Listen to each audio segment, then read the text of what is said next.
Is this why we're seeing a big alien UFO push in the media and government lately? You are now within minutes of horror, and your only chances of survival is hitting that like button. With that being said, let's continue on with the video. So we've been having a very busy week when it comes to UFOs. Matter of fact, we've been having a pretty busy couple of years when it comes to UFOs and aliens. But just this week, you had a UFO crash into a family's backyard where they said they saw 8, 9, 10-foot aliens. You had the police back up their story saying they did see a burst of light crash into their backyard. And then on top of that, you had a ex-government military UFO whistleblower revealing a lot of secrets. Now, we don't know any of these people, so we have to take their words for face value. Yes, somebody out there may know the family in Las Vegas, somebody out there knows the ex-military man, but for a majority of us, we don't know these people. We have to take their words for face value that this is what they saw. Even though there's no pictures, there's no video evidence, there's nothing but their word. And I find the family story just a little bit more odd than the military man, because the military man can say everything's classified. You know, that's what it is. It's classified information. The government, the DOD, is only allowing him to speak about certain things. But you have civilians that said they saw an aircraft crash into their backyard. There's these beings that are 10 feet tall, silver eyes. One person did have a camera on them. They did have their phone on them as they walked to the crash site. Yet the whole time they filmed the back of somebody's head. This is exactly what we want to see in a UFO crash, the back of somebody's head. Nothing else, but you know, it is what it is. We have to take everybody's word for face value. Then outside the events that happened last week, we had over the past couple years, military personnel releasing videos of UFOs, of spacecraft, things they cannot understand. This is military personnel. So more than likely, this information should have been classified. If it was 5 years ago, if it was 10 years ago, this information would not be released. But here we are in 2020, 2023. We are having UFO and alien information coming out of the woodworks, whether it's civilian, whether it's government, it's coming out. And you have to ask yourself, why? Now in this video, I'm going to do something that I've never done before. I'm actually going to take off my true crime hat and put on my Theory hat, my tinfoil hat, because we're going to look at something really quick. Well, what is this? This is coming directly from the government, the United Nations, the 2030 agenda. How many of you watching this right now knew this website existed? Transforming our world by 2030. This isn't theory, this isn't fake news. This website is created by the UN to let us know their outline for this planet in 2030. So let's read the first sentence. This agenda is a plan of action for people, planet, and prosperity. It also seeks to strengthen universal peace and larger freedom, meaning a one-world government. So how is the United Nations going to achieve this one-world government? You would have a lot of people, no matter the party lines, right? I would think whether you're left, right, liberal, Republican, conservative, Democrat, no matter what you are, you really don't want a one-world government. You're going to have a lot of people against this. You're going to have a lot of people against a lot of these changes that are outlined on this website. So how are you going to get a lot of people to stand behind your one world government? Now, for the 2030 agenda to be fulfilled in its entirety, they do have different goals they do have to meet. And one of those goals is peace. They do need us to be unified.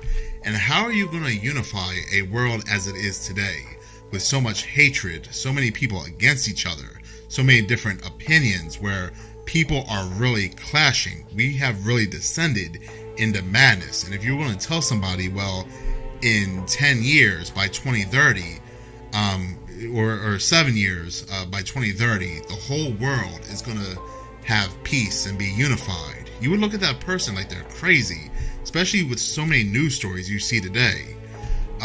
So again, how is the United Nations going to unify this world?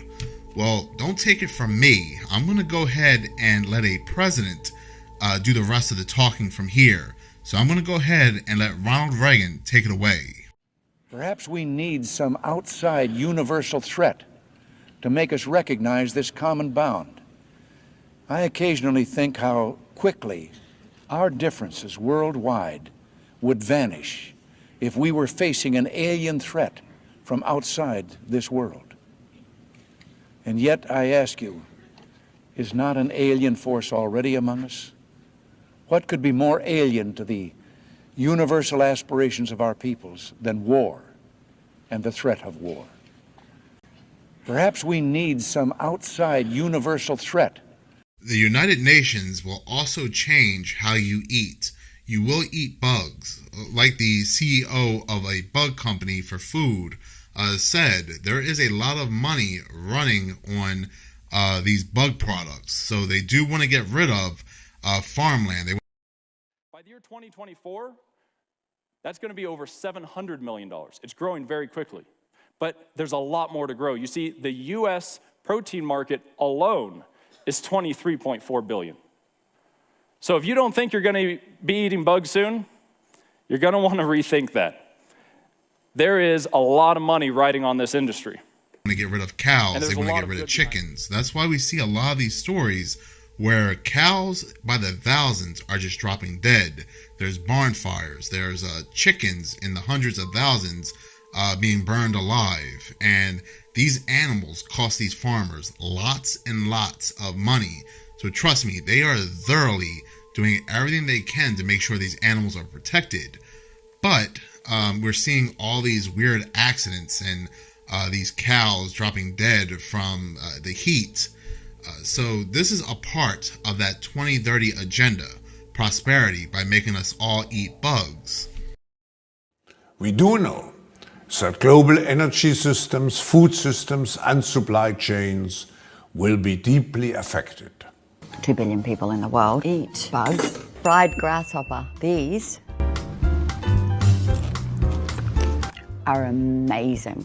We do know that global energy systems, food systems and supply chains will be deeply affected. So as we get closer to 2030, we're going to see a lot more of these UFO and alien stories in the news to get us mentally prepared. And by 2026, 2027, the government will come out. There will be breaking news by the government that they are going to admit the existence of aliens and UFOs. And they're also going to say that these things are hostile and they can no longer contain them. And the next step from there will be the alien invasion. It's going to be so bad. There's going to be so much chaos that all the world's governments are going to unite under one banner. There's going to be one government that we're all going to have to follow. If we don't follow this one world government, then we're basically going to perish because they're going to be our only hope. And once we are all united under the banner of this one world government, we're going to find technology to defeat these aliens, and the aliens are going to be conquered, and we're going to have victory, and it's going to be a big special moment. But we're all not going to just segregate. We're going to be united under this one world government. It's going to be a new world, a transformative world, where we're not going to have differences. Everything's going to be under one singularity. There's going to be peace. There's going to be a time of joy, and it all sounds great. But under this one world government, there's going to be complete control. There's going to be things you can't do. Freedom's already an illusion, but this is going to be worse than ever. You say the wrong thing, you do the wrong thing. We're talking about punishable by death. You're going to be kicked out of society. Things like that. You can't buy. You can't do things that are sustainable to life. This is going to pretty much usher in something way worse than the fake alien invasion. Whether you're a skeptic or whether you're a theorist, sometimes you do have to put 2 and 2 together to get 4. And reading what they have outlined for us, what they want for us, and what you're watching in the news, the dots are really starting to connect. But again, what do I know? I'm just a YouTuber with 16,000 subscribers. I'm a small-time YouTuber, but 16,000 subscribers that I do love, that I do cherish dearly. You all watch my videos, you engage in the comment section. Sometimes I'll be having a bad day at work and one of you will leave a comment that'll really crack me up, that'll really get me laughing and completely change my mood. So I really thank you all for your support. But with that being said, thank you all so much for watching. If you're new to this channel, please subscribe. If you're not new, please like, as any engagement does help the channel grow. Once again, thank you so much for your support.